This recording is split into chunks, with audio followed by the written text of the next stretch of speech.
Let me tell you why you're here. You're here because you know something. What you know you can't explain, but you feel it. That there's something wrong. You don't know what it is, but it's there. Like a splinter in your mind, driving you mad. Do you want to know what it is? You can feel it when you go to work, when you pay your taxes. It is the world that has been pulled over your eyes to blind you from the truth. Like everyone else, you were born into bondage, born into a prison that you cannot smell or taste or touch.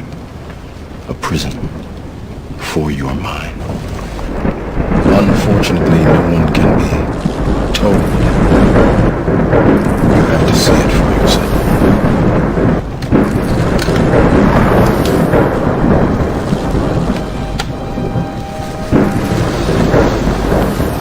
This is your last chance.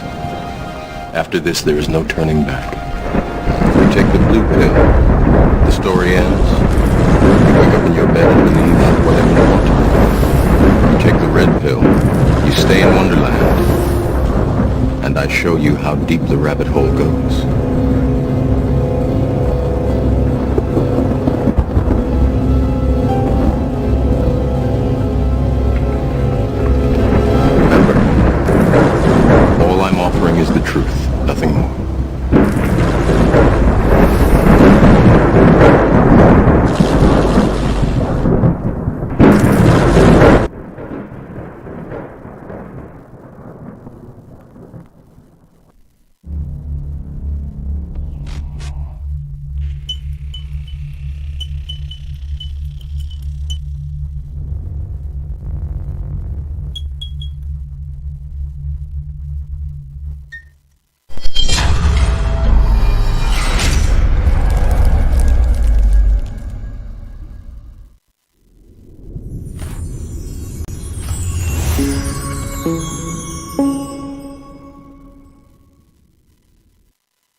Shalom, Israel, shalom. I want to welcome everyone to King James Bible University Precept Mastery. I'm Elder Michael Johnson with the Lost Sheep of Israel. And we're going to be going through Romans today and a couple of things, but I really wonder, do YouTube actually knows?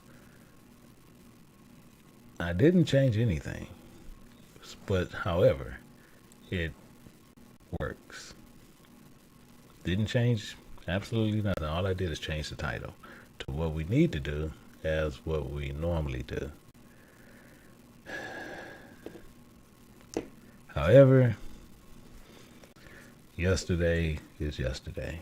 And also I want to congratulate my son. I married my youngest son yesterday, and want to congratulate them. Also have a new grandbaby addition, which we'll be dealing with her again today. And I do want to thank everybody for going through and making sure as we going through Daniel to where we having people that's coming through and still need to make the announcement. If someone who came in just last week and you need to make sure you go through Daniel chapter 1. The videos are there, but just notify us so we can send you the link to where you can actually get it, to where you can actually review it with the document, to where you can actually put in the understanding to make sure you have Daniel chapter 1. So please make sure you do that. The reason why you don't need to miss anything, because if you miss the beginning, it's almost like missing the beginning of a movie. And if you miss the beginning, you're missing pieces as you go. You need to make sure you understand it from the beginning all the way till we get to the end. We also have many people that going to continue to move through, and they want to go through Daniel, and we're going to be going through a couple of other ones, which is going to be very serious and very good as we continually move through. But right now we're going to deal with our main brother. We're dealing with Brother Paul, who really trying to get us to understand what we need to be doing. What we need to be doing. Meaning, he is really pouring his heart out to do what we need to do to get to God. And it's the same thing with myself and the other elders. We pour into it, so don't worry about people talking about how you need to support a channel or paying this and that. We're going to do what we need to do, because it's almost like they want you to find certain ways to where you can support them and support them and support them and support them. Then they can go buy what they want and still say things otherwise. But my main goal is to make sure that you guys can get a hold to who I found and many of us others has found, and we found Christ, and we're striving to stay that way, and we want to endure this to the end, to where we can be saved. This is what Paul doing. This is what Paul is doing. So we need to look at this, and we got to pick this up back at, we had Romans chapter 6 and verse 10, and we're going to go through it. And Paul going to say some things to which we got to just look at 10, and we're going to go through it. And Paul going to say some things to which we got to just look at, take our time, and understand it and go through and really look at this. So what we're going to do, we're going to get cranked up. We're going to get cranked up and look at this real good. So let's move this over. And we're going to move this over to Romans. And we're going to look at Romans. We're going to go to chapter 6. We're going to park down here at verse 10. But when we look at all this together, when we look at it all together, when we look at this, we want to make sure that we take our time and go through the scriptures. And one thing you always remember, the scriptures is never, ever broken nowhere. They never broken nowhere. They always connected. So it says this. It says, for in that he died unto sin once. The only reason I paused is, have you ever heard people tell you that he died for my past sins, He passed for my sins I do today, and he passed for our future sins. This verse just killed it. Because he said he died unto sin once. But in that he liveth unto God. So if you living unto God and you died for sin once, keep this in mind. The Most High cannot look upon sin. So if you're going to die to sin, you killing off the flesh to where you can be in the presence of God, now you can't be sinning no more. But you having people telling you, he died for my future sins. I know you get that. So we need to understand how he died once unto sin.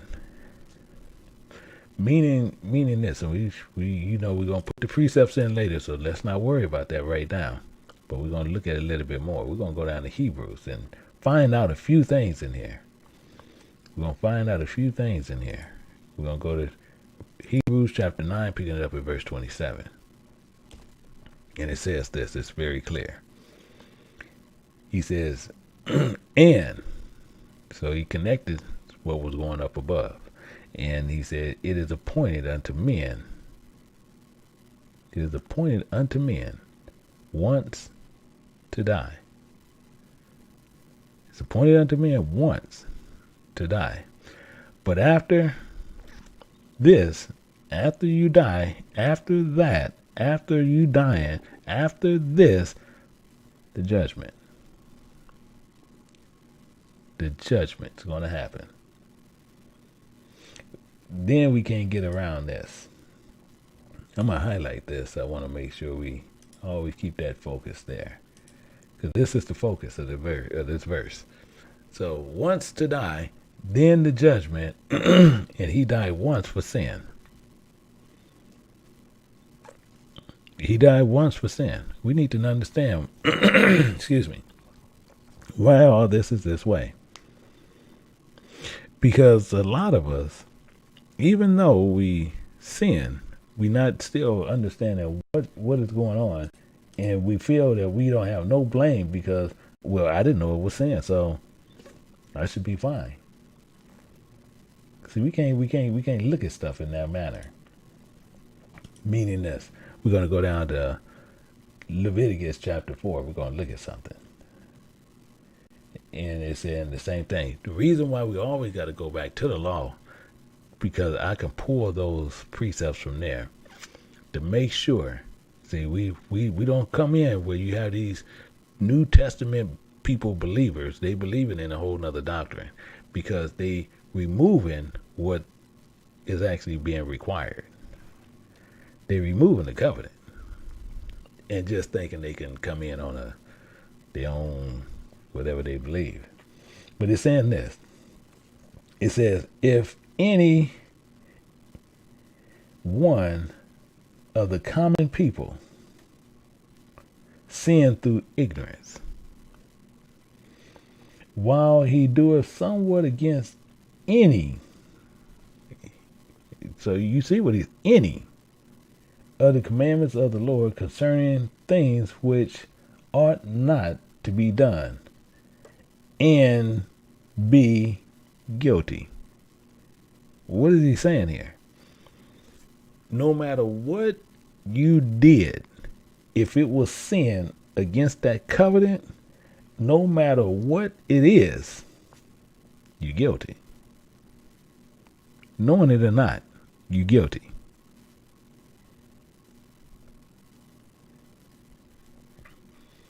For in that he died unto sin once. I can care less if it was in ignorance or in understanding. Sin is sin. I want you to clearly get this. See, let's look at something. We're going to pull all these together. We're going to put them together so we can understand it. Because that's the only way when we doing this and you keep everything connected. to where you can clearly get things and show you in scripture to where you can always refer back to it. In Numbers chapter 14, in verse 18, it says, and the Spirit of God is long suffering. Keep that in mind. He's long suffering. And the reason it's long suffering, why that is there, because he knows a lot of us we're gonna fall to sin. And we're gonna fall to sin, but we gotta learn. So he said, so he's long suffering. Because he could just kill you. And of great mercy. That's what he loves you. So when you sin, he's telling you, you got to kill that off. Same thing if you eating something that you shouldn't be eating. If you're doing something with your body you shouldn't be doing, you kill that. Forgiving acts, forgiving iniquity and transgressions. But the only way you can truly get that is to not do the sin anymore. We're going to find that out in a second. Because once you do that no more, then for that, you only died once for that sin. Because you're not going back to it. It's not like the same thing like with me and my brother. I know he hate me throwing him under the bus, but me and my brother, when we was young, we was 9, 10, and we decided we're gonna become these super thieves in the store. And it's the shortest thieving career we ever had. The shortest career I ever had in life was being a thief. And I'm sharing that with somebody to help somebody out anyway.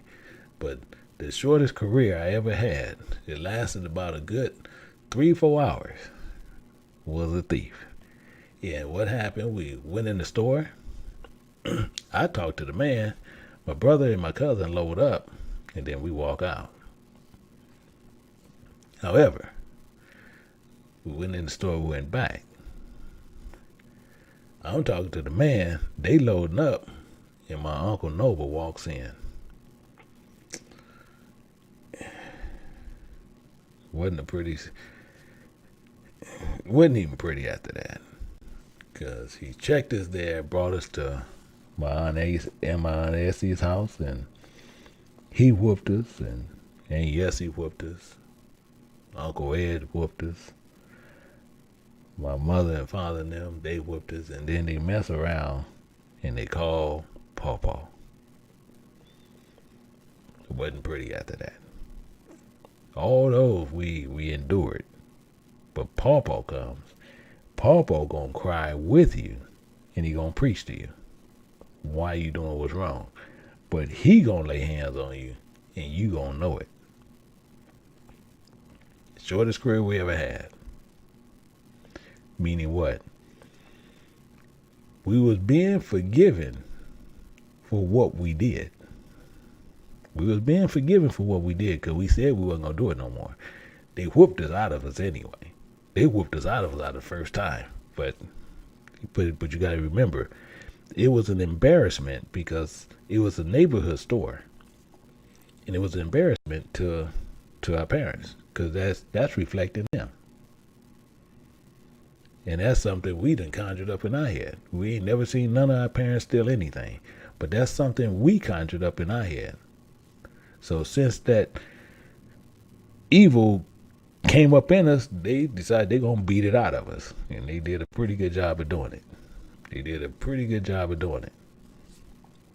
But even though we was being forgiven of that, because they didn't have to never visit that again, by no means it was clearing the guilty. Because we were clearly guilty. They called us, Uncle Noble called us red-handed. Red-handed in the act. And that's what you have to remember and always go with. So visiting the iniquities of the fathers upon the children upon the 3rd and 4th generation. And I just want you to think, what if they didn't do anything? You probably wouldn't even be sitting here talking with me right now. Because I might be out there trying to steal or rob somebody if I'm not in jail or dead. You spare the rod, you spoil the child. It's clearly all scripture. And they didn't spare nothing. They just let the hammer down. So this is why it no means it's clearing you of being guilty. But he's long suffering in this. So for that sin that we committed that act. We conjured that up in our heads on what we was going to do, and we did it, and then we got caught. And that sin died. Why? Because they beat that out of us. Made sure that sin didn't come up no more. Showing you the same thing. Showing you the same identical thing. Meaning this. We'll go over here to 28. And we'll sit there and say, or if his sin, which he hath sinned, come to his knowledge. And they brought it to our knowledge. I just got to keep me and my brother there because we were the ones doing it. And came to our knowledge. Then he should bring his offering, a kid of the goats. And the reason it's of the goats because goats don't normally like to follow. They like to follow their own directions. So that's the part why it got them goats. A female who is the representative of that spirit without blemish. For his sin, he has sinned. And our sin was we sitting there taking something out of the store that we didn't purchase with our money. And we paid for it. We paid some butt for that. And it goes on more and it says, and he shall lay his hand upon his head of the sin offering and slay the sin offering in the place for the burnt offering. And that's what we did. We paid every price of that. See, the problem is we have a lot of people not willing to sit there to tell you the way you sit there and think that you got a lot of preachers and teachers and pastors where they're not willing to tell you where they fail, where they had done things when they was young. Now, I wasn't no gangster, no crazy and all this stuff, but I did mischief and I'm sharing that with you. The mischief that I just got, I never could get away with it, and I always got caught. Well, no matter what it was, I always was caught. And the worst part is, it get beat out of you. It get beat, and I'm talking about. I ain't gonna even go into it. Make my butt come back with some memories. So this is what we got to remember. Understand how that's working. So once it come to that knowledge, it's come to the knowledge that we know we sin. You have to kill that sin. That sin has to die. And that's why it tells you this. We're going to look at this. And we're going to look at Hebrews chapter 10, picking it up at verse 26. It says, for if we sin willfully,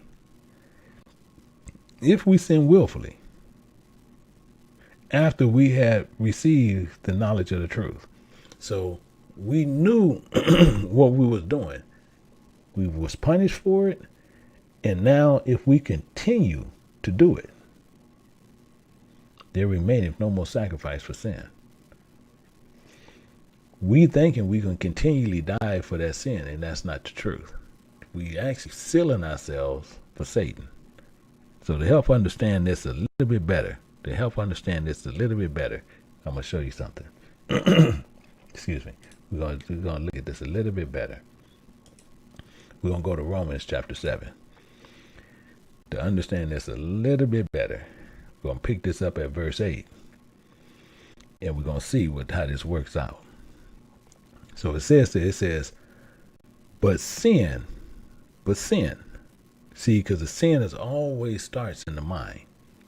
Sin always cranks up in the mind. Occasioned by commandment, wrought in me all manner of concubines. What is this concubine saying? These are the desires and lusts that them build up. What can build up in this? See, because he says more in here. See, because one, the lust and built it up. The desires is built up in me on what I want to do. That's wrong. And it says, for without the law, sin was dead. Meaning the same thing. So without the law, I can continue because sin is technically dead. Technically, sin, if I can do things that is unlawful in your eyes, but there's no law there, technically sin is dead. I can sin because it's not actually sin. So it tells you this. So that's why it says, so for without the law, sin was dead, meaning the same thing over here.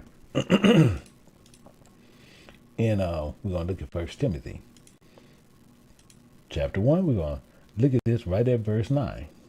It says, knowing this, that the law is not made for a righteous man. So it wasn't made for a righteous man. So if I'm sinning out there, and I sit there and I tell you, as I'm completely sinning, and I say that I can do that, the law is dead. But it's telling you right here that the law was not made for a righteous man, but a lawless and disobedient, for the ungodly and for the sinners. I'm hoping everybody's seeing what I'm saying now.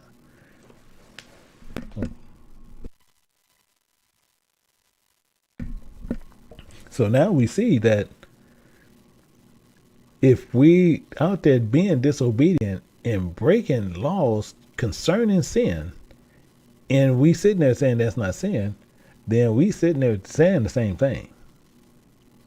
We've been desires and lusts we want to do. It's over here. It's over here. Because the law has certain things embedded in there. And it has certain things which shows you and define what sin is. The defined sin is being unholy. See, to define that, being a sinner is ungodly. Being a sinner, you're going to be disobedient. If you're going to be a sinner, you're lawless. Because the law is dead. It's telling you this right here. Without the law, sin was dead. All this is tied together. All of it. And he says, for in that he died unto sin once. But if our lust and our desires is what we want to do is sin, then, and we saying it's not wrong, then the law of sin is dead. So this now become in our own minds legal. This is what they're saying. You can be profane. You murderers of fathers and murderers of mothers and menslayers, whoremongers. We can do all these things. See, in whoremongers, most people just going to look at women. That's not the truth. You got men out there saying how many women they can sleep with. That's a whoremonger. You have many women catch venereal diseases by men that are whoremongers. That are whoremongers. And for them that defile themselves with mankind. For men stealers, for liars. Then if sin is dead and the law is not in place, this is all legal. This is what he's saying. This is what he wants you to understand. Paul pulling all this stuff to where you can see it, and he putting it in your face. Because there's a lot of things we're going to continually do. And we think we can legally do it. We have a right to do it. But the law, so when you having people telling you, preachers and pastors and teachers and all these people telling you, are you doing the law? Or are they telling you that's stupid? Or are you doing Torah? All this silly stuff. It's telling you right up front. And same thing, most of them are New Testament believers. It's telling you right up front. Knowing this, that the law is not made for the righteous man. So why, if you following that, and it's not even made for you saying you righteous? So they telling you right up front, they disobedient. But they following the law. And saying they following the law according to the flesh. Because the flesh is what manifests this. The law is what manifests this. I can even show it to you just to keep it back, and then we'll come back to it. But when you go to Galatians chapter 5 and show them right here, it says, now the works of the flesh are made known, or manifest, which are these: adultery, fornication, uncleanness, lasciviousness. All this goes in there. All this plays in that same game. All this is there. All this is there. So why would people tell you, and they want to tell you how much they know scripture and how tight they are on scripture? They know this, they know that, they show you this, they show you writings and papers on people wrote all these things, and it's telling you right up front. It's telling you this right up front, that the law is not made for a righteous man. But they're going to tell you to do Torah, Yiddish. They're going to tell you that you need to be following the law. And the law was not made for the righteous man. You see the complications.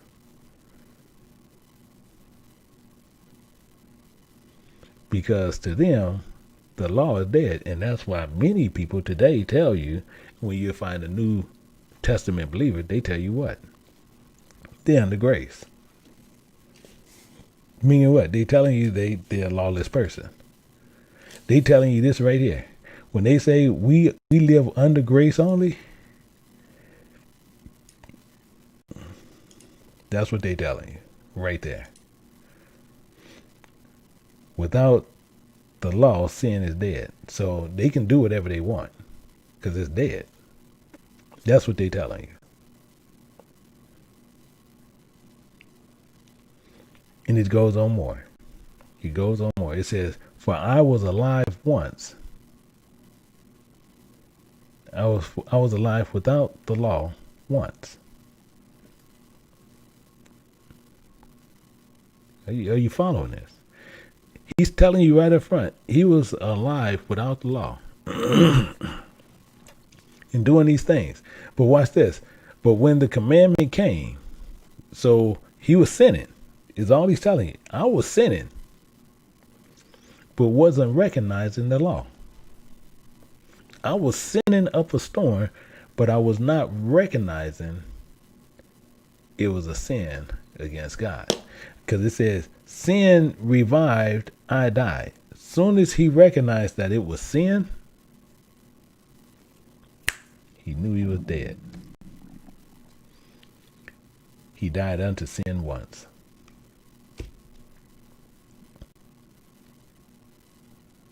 He's telling you right up front. I was sinning, and once I recognized the law, I knew I was dead. I knew I was dead. He's making this clear. Excuse me. And it says, and the commandment that's connecting, which was ordained to life, I found to be unto death. You see how he's unpacking this? He's unpacking it real cleverly, meaning he's showing you to where you can't get around it. That's what I mean by clever. He ain't trying to sneak it on you, but he's telling you in a clever way to where you can't get around it. Because he found be unto death, meaning what? all flesh is going to die, because all flesh is sinful to God. That's what he's telling you. In the full understanding of this, that's what he's telling you. Which is ordained to life, I found to be unto death. All flesh, I promise you, is going to die. And this is not my saying. This is what according to the Bible. So Paul is saying he died because the law was revived, which was unto death, which is sin. So the only way you can personally live and even have eternal life, you can't have it through the flesh. You got to have it through the spirit. Because all flesh is going to die. Watch what he says here. Which was ordained to life, I found to be unto death.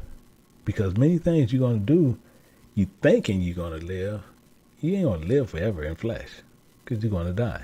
And he says, for sin, taking occasion by commandment, deceived me, and by it slew me.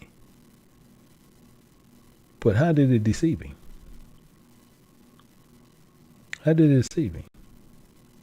He said, taking occasion. So by chance. That's all it's saying. So taken by chance, by the commandment, deceived me.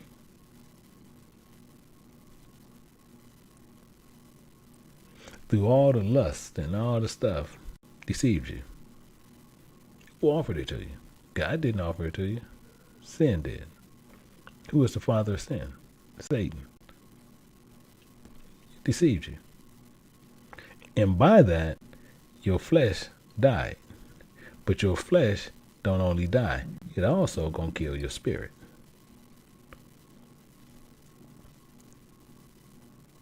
So that's why he's saying this. This is why you gotta sit there and you understand what's going on. Verse 12, he gets out better. He says, wherefore, the law is holy. Both people sitting there, well, okay, wait a minute. The law was not made for the righteous man, but for the lawless and disobedient. Wherefore, the law is holy. The commandment is holy, and just and good. It's separated. It's 100%. And you promised that flesh is going to die. So it's holy. Because you are promised to die according to the flesh. And according to the flesh, under that commandment, you will die. So it is just, it's rightfully so, because it was ordained from the beginning and it's good. And why is it so good? Because you know this up front. There's no secret about it. But we'll sit there and we'll sit before people who will tell you a lie, and then we'll sit right there and believe them. We got to get out. We got to get out of that habit. When you can sit there and a man can sit there and just orate different anything, and you sit there and walk out of there and think that you was fed, and not knowing the details of what is written inside the book itself. To get you to save your spirit. Because your flesh is promised to die. So the commandment is holy, as well as the commandment. It's all holy. Why? Because you know this up front. Why you gonna try to save something and you know the law is not made for the righteous man? So you need to get rid of the flesh, because that's what's holding you up. But you have people who will tell you to do things according to the flesh. You're going to do things according to the flesh. See, and so once you know that, you know what everything is about. Meaning this, we can move up ahead of Paul. We can look at something on Paul ahead of time. Let's go up on Paul. And we're going to look at this. Romans chapter 8 and picking it up at verse 8. It says, so then that we are in the flesh, this just as we're saying, we in flesh cannot please God. Flesh is not going to please God. So we have people, and what a lot of us do, we'll sit there, we'll do things according to the flesh. You have people where they sit there, well, we have to do this, we have to do this, we have to do that, we have to do this, we have to do that. And they tell you all these things to do. Flesh cannot please God. So the things you're doing in flesh, they're not pleasing God. We don't know how many times, and I got to keep repeating. If I got to repeat it till the day I die, I will continually do it. We have to worship the God of Israel in spirit and in truth, not according to the flesh. Not according to the flesh. And we continually do it. We're going to always worship him in the flesh, which is crazy within itself. And flesh cannot please God. I don't get it. He's telling you this, and I'm talking about these are New Testament believers. All this is even there. And you have these master crafters and master liars that take you to every place and just take you to pieces to where he loves you, you can do this, you can do whatever, he died for you, he did all this stuff, and you guys are 100% under grace. But the commandments is holy. The law is holy. Why? Because we know right up front. And we know right up here up front, flesh cannot please God. It cannot please God. So what is he saying here to get all this, make sure we clear? It's just and good. It's just and good. So was then that which is good made death unto me? How is death going to come to Paul? And we already know flesh is going to die. This is what you think about. We know flesh is going to die. So if he know which is good, is death going to come unto him? God forbid. No. Because he already know the flesh is going to die. But what about your spirit? Do you want the spirit to die? That's the second death. This is what Paul tearing this down craftily for you. Craftily tearing it down for you. I promise you, you have a lot of camps. We got a lot of them come over here. And then they like to take my teachings and they want to sit there and sometimes they'll rename them different little ways and they'll run through this. And then they want to put their little kicks in there to where they can make sure they can keep you under bondage.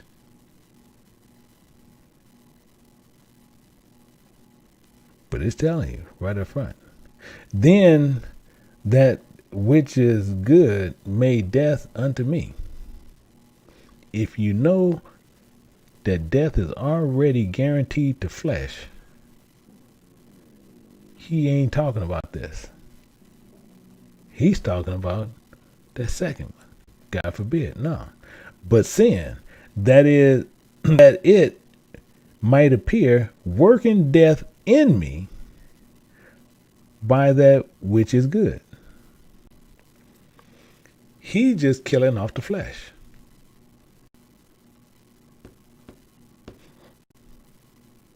He just killing off the flesh.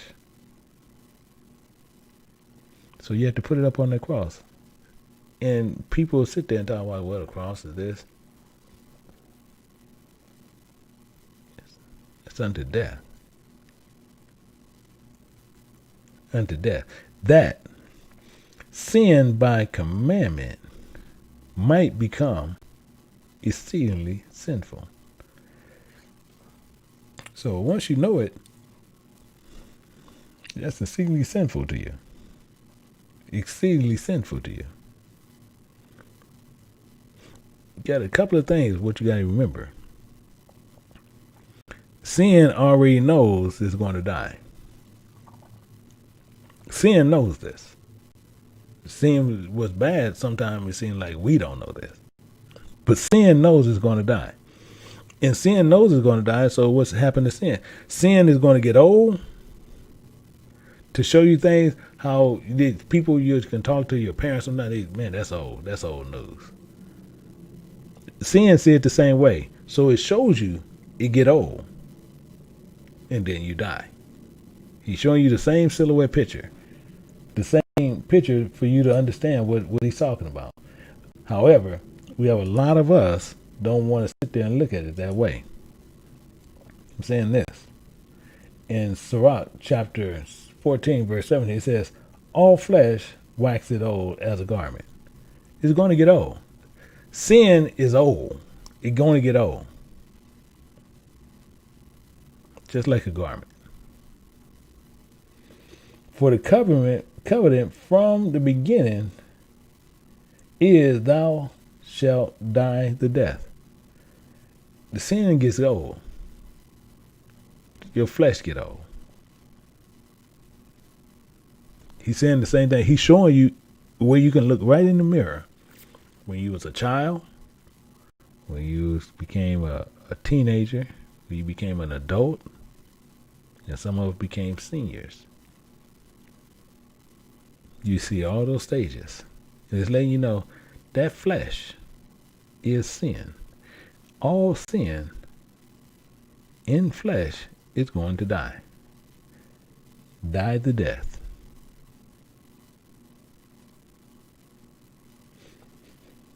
Job even says some interesting things about it, and he lets you know right up front what he feels and right exactly what it's about. We go over here to Job chapter 34, picking up at verse 15. He says, all flesh shall perish together. It's all going to perish together. And man shall return again unto dust. Meaning the only thing that you own, I don't know how many times I got to say it, but I keep repeating it if it needs to be repeated. The only thing you own is your thought and your mind. Everything else belongs to God. He created us from the dust of the ground. Who created the dust of the ground? God.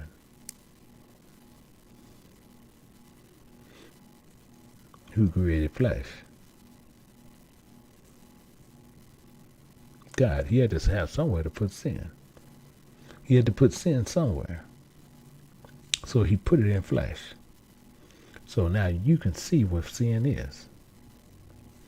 But for some reason, we don't believe that flesh is sin. We don't believe this. We always want to believe that it's all good. It's all good. No, it's not.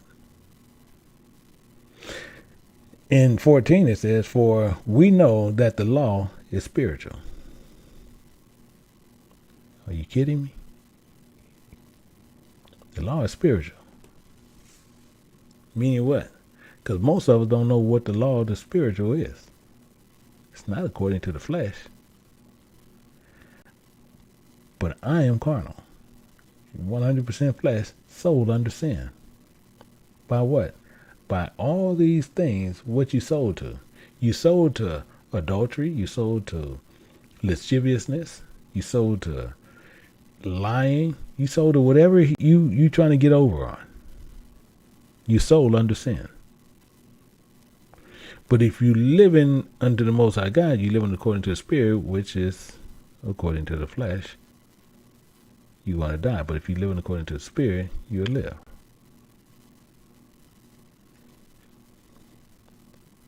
For that he died unto sin once. He died unto sin once. But he that liveth, he liveth unto God. Meaning the same thing. when you look over here, because this is the one he actually was ripping off. And making sure that you clearly get this. In 4:23 in John, but the hour cometh, and now is, that true worshipers shall worship the Father in spirit. You're going to worship him in spirit. That flesh has got to die, because the flesh is carnal. In truth, he done took out commandments, and that's all truth is. Commandments of God.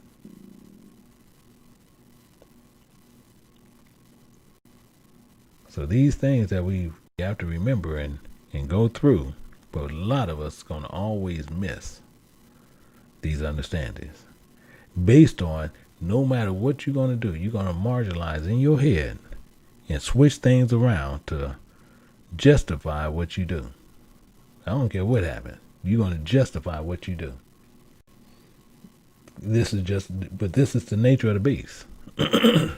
Meaning, you can marginalize it in your head as much as you want. You can marginalize it in your head as much as you want. However, you're still going to die to death. So we're going to put these precepts in there, and then we're also going to go in the back, because we had some people based on last week's teaching, they wanted to go over John the Baptist. So we're going to go in the back, and I'm going to be placing a link in there in a little bit to where we can actually do that. But let's right now put these precepts in here. We're putting in 1 second. You got Hebrews 9:27, Leviticus 4:27, and I'm just putting them in order because I'm ending up going back to Leviticus. Numbers 14:18, then we got Leviticus 4:28 and 29. We got Hebrews 10:26, and we got to go down a little bit, and we're going to go to Romans. We're going to 7:8-14, and then we have to I want to go down. I got to move this down a little bit. 1 second. And we have 1 Timothy 1:9. We have Romans 8:8. We have Sirach or Ecclesiasticus for many people, 14:17. And we have Job 34:15. Make sure you save that on that document. Make sure you save it. And then I do know I'm gonna have to send. We have a Lisa Brown, Sister Lisa Brown. I do know I have to. I'm gonna end up sending you this digital one that I'm doing here. I'm gonna end up sending that out to you. So I'm gonna make sure that goes out today. But give me 1 minute. 1 minute, and I'm getting ready to put this link in there to where you can have that link, and then we can take care of this. 1 second. So let me set this up, because I do know people did have questions about John the Baptist, and I was actually reminded of that yesterday. So we actually going to go through that, and we will make sure this happens. So I'm setting this up right now, and I'm going to put the link in there in the description. So just give me 1 second, and I can actually edit this one And I can change this, edit this occurrence. And I want to edit this one for today. I'll put that one there. And let me save this. And now let me put this in here to go through. And I'm going to put this in the description. So give me 1 second. And I'm putting it in the description right now for a YouTube site. So give me 1 hot second. It's going to be under the description.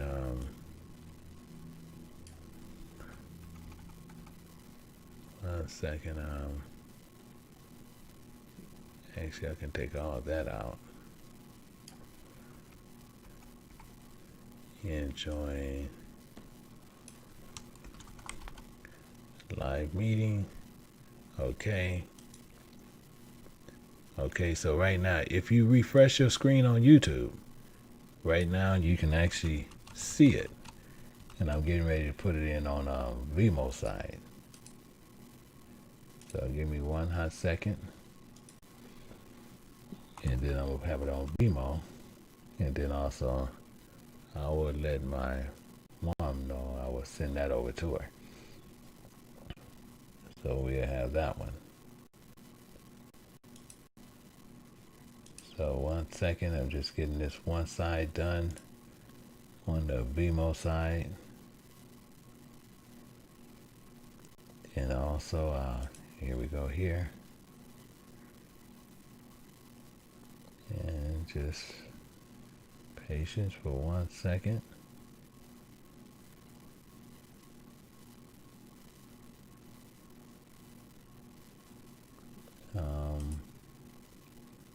I don't see the thing where it's actually cranked up.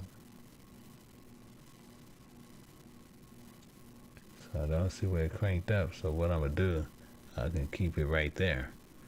So with that, we can keep some things a little bit steady there.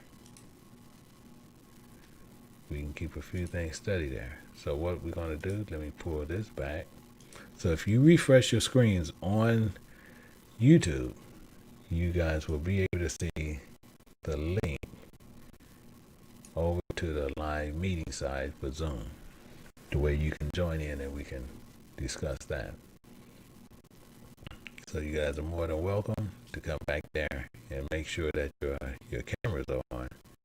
I do know we have people who like to come back there and feel they don't have to show themselves. And the main thing is, when we come back to speak live to one another, there's no reason to hide yourself. So if you want to hide yourself, then it's better you don't join. So those are some of the things that I require for that alone, because it makes no sense to where people feel they can still keep their anonymity and they don't have to show themselves. So if you don't want to show yourself, that's fine. Just no reason to come back there. That's how we do that. Because we come back there to have dialogue. Same thing, you want to have dialogue, same thing. When you used to go to a church, you didn't go to the church with a sheet on your head.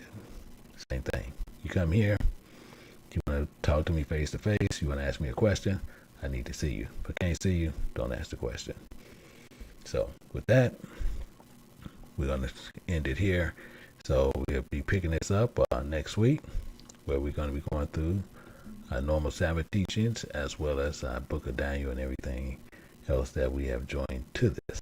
So until then, I say to each and every person, to them, shalom.